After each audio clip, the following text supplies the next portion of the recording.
یہ آخری عشرے میں آدمی جو ہے اللہ کی چوکھٹ پر ہی جا کر بیٹھ جائے، اپنے معمولات کو توڑے۔ اعتکاف کی روح یہ ہے کہ یہ جو ہمارے معمولات ہوتے ہیں، روٹین، یہ بھی غفلت پیدا کر دیتے ہیں۔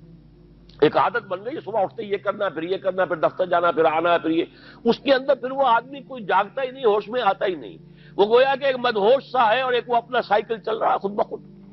اس سائیکل کو توڑو، جیسے 5 دفعہ وہ سائیکل توڑتے ہو نماز کے لیے۔ آؤ یہاں آؤ، آؤ سجدے میں گرے، لوح جبین تازہ کریں، یاد کرو اللہ کو دوبارہ، اپنا عہد استوار کرو دوبارہ، ایاک نعبد و ایاک نستعین۔ اسی طرح سال میں ذرا یہ 9-10 دن بھی ایک دفعہ توڑو اپنے روٹین کو، جاؤ وہاں ڈیرا لگا لو مسجد کے اندر اللہ کے در پر، سوائے جو ناگزیر ہوائج انسانیاں ہیں، پیشاب وغیرہ کے لیے جانا ہے باہر، جاؤ وضو کرو پھر آ کے بیٹھ جاؤ۔ محض فرحت حاصل کرنے کے لیے نہانے کی اجازت بھی نہیں ہے۔ غسل واجب ہو گیا ہو تو نہاؤ، ورنہ پھر یہ کہ ہیلے بتاتے ہیں ہمارے علماء کہ وضو کی نیت سے جاؤ غسل کر کے آ جاؤ، اس لیے کہ معلوم ہے کہ آج آدمی کی جو عادت بن گئی ہوئی ہے روزانہ نہ نہائیں تو طبیعت پہ کسل رہتا ہے، لیکن اسی کو تو توڑنا ہے، اسی روٹین کو تو توڑنا ہے۔ اصل میں اجازت نہیں ہے، اصلاً اجازت نہیں ہے۔ آپ جو ہے جو بھی ناگزیر، ہاں اگر آپ کو فرض کیجئے کوئی ایسی شکل ہو گئی ہے، رات کو آخر سوئے تو ہے، سونے میں بدخوابی ہو گئی ہے، نہانا ہے تو جاؤ نہاؤ، ٹھیک ہے، غسل واجب ہے نہاؤ، اور یہ کہ پیشاب کی بہانے کی حاجت ہے جاؤ پوری کرو، وضو کرو، واپس آ کے بیٹھو، چاہے یہاں سو، یہاں ذکر کرو، یاد کرو، جو کرو کرو یہاں پہ، لیکن اور اس میں بھی خاموشی۔ وہاں ہمارے یہاں آج کل اس کے اندر بھی بڑے لمبے لمبے چوڑے پروگرام شروع کر دیتے ہیں، لوگ بیٹھے ہیں گپ بازی کر رہے ہیں۔ میں نے خود میدان عرفات میں لوگوں کو تاش کھیلتے دیکھا ہے، تاش عرفات میں۔ میں نے سنا یہاں پر اعتکاف میں تاش کھیلے جاتے۔ آپ بالکل نوجوان چھوکرے، فضیلت سنی اعتکاف کی، ویسے بھی گھر سے بھاگنے کو وہ جی چاہتا ہی ہے، کچھ دنوں کے لیے نکلے اس گھر سے، مسجد میں آ کے بیٹھ گئے، وہاں پہ گپے بھی ہو رہی ہے، لطیفہ بازی بھی ہو رہی ہے، تاش بھی کھیلے جاتے، یہ اعتکاف ہو رہا ہے۔ یہ اتنی ہلکی شے نہیں ہے اعتکاف، یہ تو اس عبادت کا، رمضان میں جو روح بیدار ہوتی ہے یہ اس کا کلائمیکس ہے، بہت بڑی عبادت ہے، لیکن اس میں لو اللہ کے ساتھ لگی رہے، لوگوں سے نہیں، تنہائی، غور و فکر، یا قرآن پڑھو، ذکر کرو، نوافل پڑھو، یا سوچو بچ، جیسے حدیث میں آتا ہے وَأَن يَكُونَ نُطْقِي ذِكْرًا وَنَظَرِي عِبْرَةً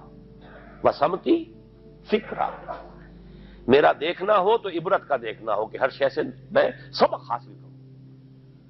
اور میں بات کروں تو اللہ کے ذکر پر مبنی ہو میری بات، اور میں خاموش رہوں،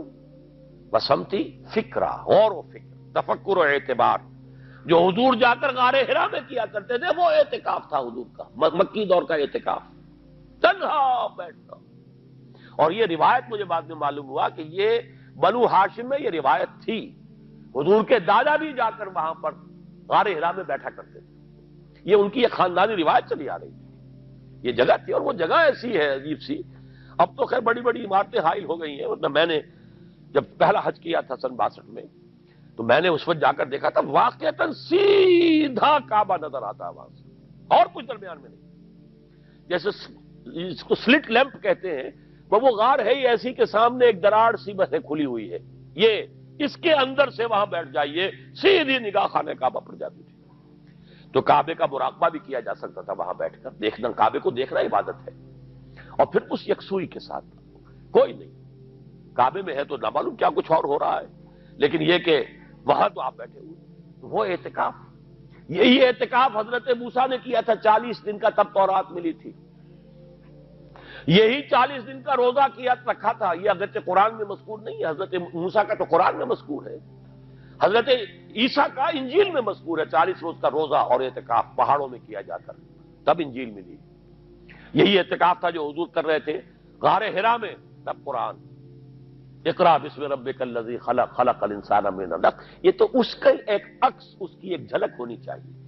میں نے روح اعتکاف پر بھی ایک زمانے میں ایک تقریر کی تھی، میں نے دیکھا چھپی ہوئی تھی، اب پتہ نہیں کہیں اویلیبل ہے یا نہیں، ایک علیحدہ کتابچے کی شکل میں بھی تھی، ویسے عظمت سیام و قیام رمضان مبارک پر بھی میرا کتابچہ ہے، عظمت صوم، جس میں کہ پھر میں نے یہ انسان کے 2 وجود اس کے بارے میں بھی خاصی وضاحت کے ساتھ گفتگو کی ہے، وہ بھی میرا کتاب چاہے شاید باہر اس پہ ہوں گے۔